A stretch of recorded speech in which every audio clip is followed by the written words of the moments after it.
Diamond here with you on BBC Radio Berkshire, and it's just coming up to 20 minutes past 10.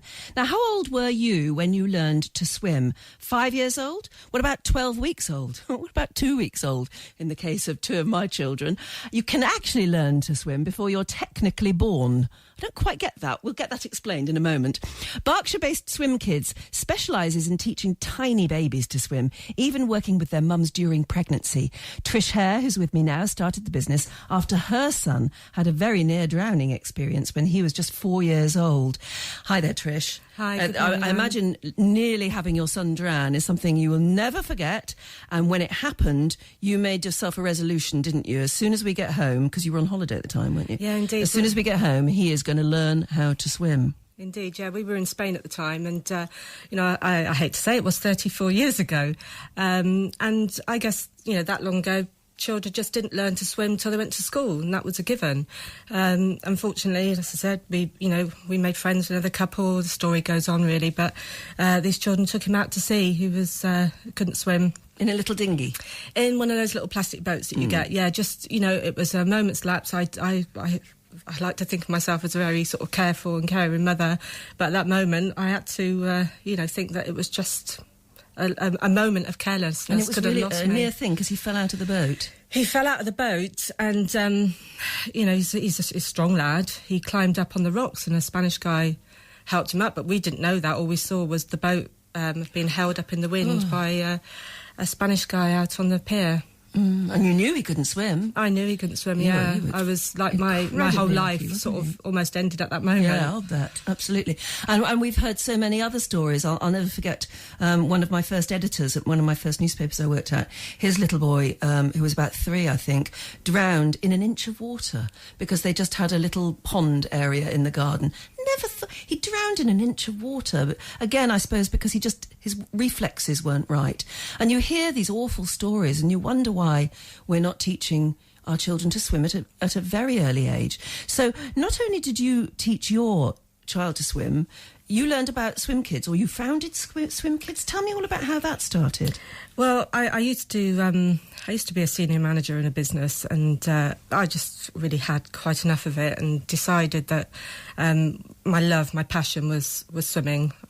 I trained as a swim instructor many, many years ago and did it more or less on a voluntary basis. I went off to Spain for a 2-year career break to really think about what I wanted to do. I did teach swimming to some Spanish children and lifeguards out there, and thought this is great fun. The language barrier was a bit of an issue, but, I learned what I needed to learn at the time. When I came back, I did loads and loads of research, and from there really started Swimkidz a couple of years later. It started off, like I say, it started off because I was nagged into it, more or less. Parents were saying that there was baby swimming out there was nothing for toddlers, and certainly the age gap between like the 3 to 5 years, there was nothing. So I started with just sort of a handful of children, really, and then it just escalated. It's interesting that. It doesn't surprise me, because you can't hang around waiting for school to teach your kid to swim anymore, because schools just don't have swimming pools anymore, and their access to swimming pools is really limited as well. So many schools just simply don't offer it. You've got to do it yourself, haven't you?